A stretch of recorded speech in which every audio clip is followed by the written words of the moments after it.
வல்லமையும் அன்பும் ஞானமும் நிறைந்த கிறிஸ்து இயேசுவின் நாமத்தில் உங்களுக்கு என்னுடைய அன்பின் வாழ்த்துக்கள். இந்த நாளிலும் அப்போஸ்தலர் நடபடிகள் 8ஆம் அதிகாரம் 20ஆம் வசனத்திலிருந்து 24ஆம் வசனம் வரைக்கும் நம்ம தியானிக்க போகிறோம். பேதுரு அவனை நோக்கி, தேவனுடைய வரத்தை பணத்தினாலே சம்பாதித்துக் கொள்ளலாம் என்று நீ நினைத்தபடியால் உன் பணம் உன்னோட கூட நாசமாய் போக கடவது. உன் இருதயம் தேவனுக்கு முன்பாக செம்மையாயிராதபடியினால் இந்த விஷயத்திலே உனக்கு பங்கும் இல்லை பாகமும் இல்லை. ஆகையால் நீ உன் துர்க்குணத்தை விட்டு மனம் திரும்பி தேவனை நோக்கி வேண்டிக்கொள். ஒருவேளை உன் இருதயத்தின் எண்ணம் உனக்கு மன்னிக்கப்படலாம். நீ கசப்பான பிச்சிலும் பாவக்கட்டிலும் அகப்பட்டிருக்கிறதாக காண்கிறேன் என்றான். அதற்கு சீமோன், நீங்கள் சொன்ன காரியங்களில் ஒன்றும் எனக்கு நேரிடாதபடிக்கு எனக்காக கர்த்தரை வேண்டிக் கொள்ளுங்கள் என்றான். கிறிஸ்துவுக்குள் பிரியமானவர்களே, இங்கு பிலிப்பு பட்டணத்தில் ஒரு பெரிய மாற்றம் ஏற்படுகிறது. அந்த பட்டணத்தில் ரொம்ப மிகப்பெரிய ஒரு மந்திரவாதி தன்னுடைய செய்கையினால் மாய வித்தையினால் ஜனங்களை வசியப்படுத்தி கொண்டிருந்த ஒரு மனிதன் இங்கே ஞானஸ்தானம் பெறான், விசுவாசிக்கிறான். ஆனாலும் அவன் ஞானஸ்தானம் எடுத்த பின்பும் அவனுடைய மனம் மாற்றப்படவில்லை என்பதை நம்ம பார்க்குறோம்.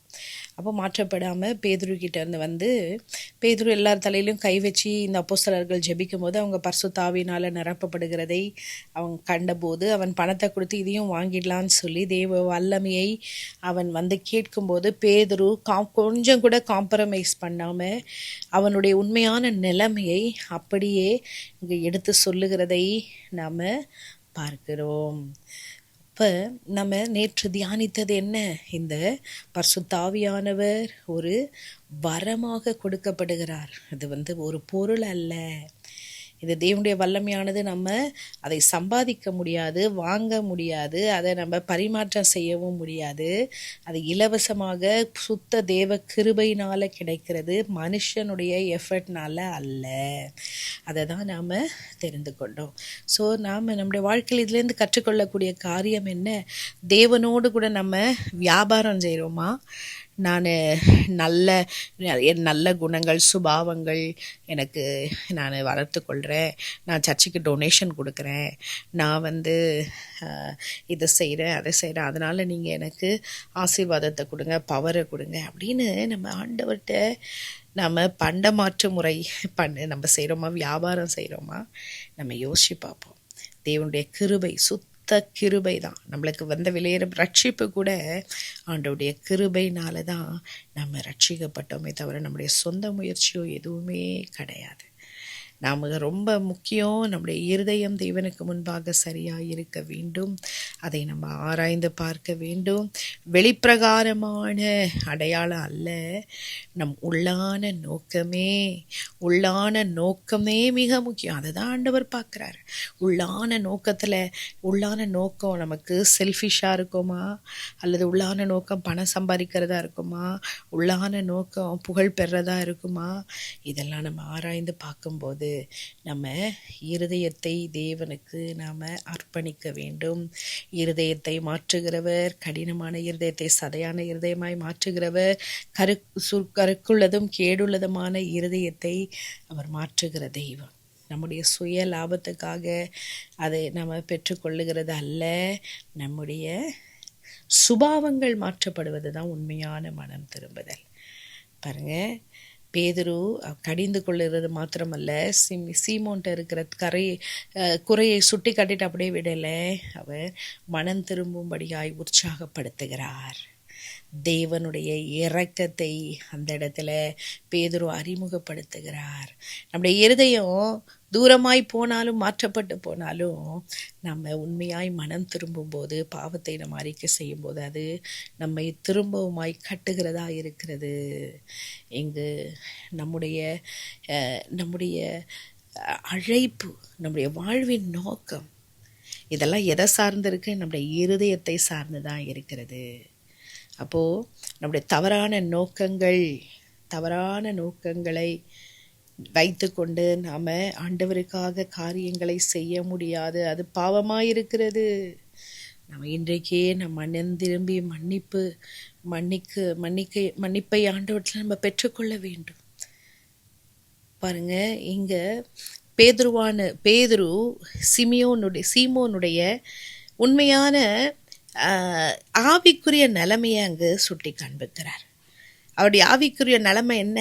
கசப்பு நிறைந்ததாக, கட்டுகள் நிறைந்ததாக காணப்படுகிறது.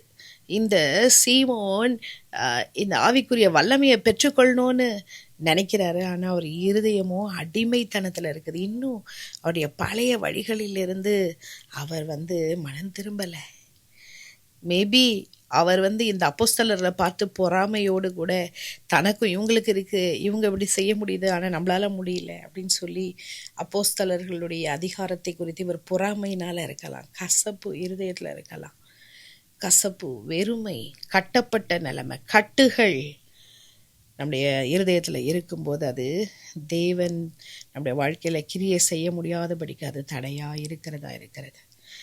உடனே அதை பேதுரு சுட்டி காட்டும்போது சீமோன் சொல்லுகிறார், எனக்காக நீங்கள் ஜெபிங்க, நீங்கள் சொன்னது எதுவும் எனக்கு நடக்கக்கூடாது அப்படின்னு சொல்லி. அப்போது அதையும் அவர் நான் மனம் திரும்புகிறேன், நான் மன்னிப்பு கேட்குறேன்னு சொல்லலை, நீங்கள் எனக்காக ஜெபம் பண்ணுங்க அப்படின்னு சொல்கிறார். ஏன்னா ஆனால் அப்பயும் அங்கேயும் அவருக்கு எது பயம்? ஐயோ நம்மளுக்கு தண்டனை வந்துட போகுது, கடவுள் நம்மளை தண்டிச்சிட போகிறாரு அப்படின்றது அதில் தான் அவர் அக்கறையாக இருக்காரே தவிர நான் மனம் திரும்ப வேண்டும் அப்படின்னு சொல்லி அவர் அங்கே நினைக்கல. அவருக்கு முழுவதுமாய் அந்த கர்த்தருடைய சுவிசேஷம், அந்த இருதயத்தின் காரியங்கள் அவருக்கு புரியலை. எனக்கு பிரியமான தேவ பிள்ளைகளே, நம்முடைய வாழ்க்கையில் நமக்கு என்ன முக்கியம்? தேவனோடு கூட உள்ள உறவு தான் முக்கியம். தேவனோடு கூட உள்ள உறவை நம்ம சரிப்படுத்தணும். ஏதாவது காரியங்கள் நம்முடைய சரியாக இல்லைன்னா, அவரோடு கூட சீர் பொருந்தவில்லை என்றால் நம்முடைய இருதயத்தை சீர்தூக்கி பார்க்கிற தேவனிடத்தில் நம்மை அர்ப்பணித்து இன்னும் அதிகமாக அவரை சார்ந்து என் இருதயத்தை மாற்றும் என்று அவரை நோக்கி பார்க்க வேண்டும். நம் கேட்ட இந்த சத்தியத்தின்படி வாழ கர்த்தர் நமக்கு உதவி செய்யும்படி அவரை நோக்கி பார்ப்போமா? எங்கள் அன்பின் தெய்வமே, இந்த சீமோன் தவறாக புரிந்து கொண்டது போல நாங்களும் அப்பா ஆண்டவர் அநேக வேளைகளில் கர்த்தருடைய வல்லமையை அலட்சியமாய் எண்ணி விடுகிறோம், தவறாக புரிந்து கொள்ளுகிறோம்.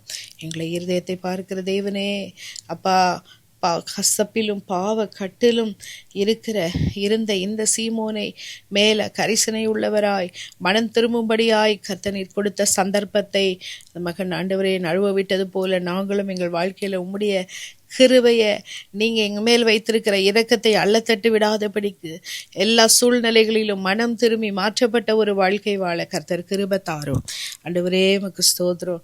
தவறான நோக்கங்களை எடுத்து போட்டு எங்கள் இருதயத்துல சிந்திக்கிற சிந்தை உமக்கு பிரியமானதா இருக்கட்டும். ஆண்டவரே, எங்கள் இருதயத்தை நீர் ஆராய்ந்து அறிந்து அதை புதுப்பியும். ஆண்டவரே அப்பா ஸ்தோத்திரம். உம்முடைய கரத்துல எங்களை தாழ்த்தி அர்ப்பணிக்கிறோம். துதிக மகிமையாவுக்கு செலுத்தி இன்ப இயேசுவின் நாமத்தில் ஜெபிக்கிறோம் ஜீவனுள்ள நல்ல பிதாவே. ஆமேன், ஆமேன்.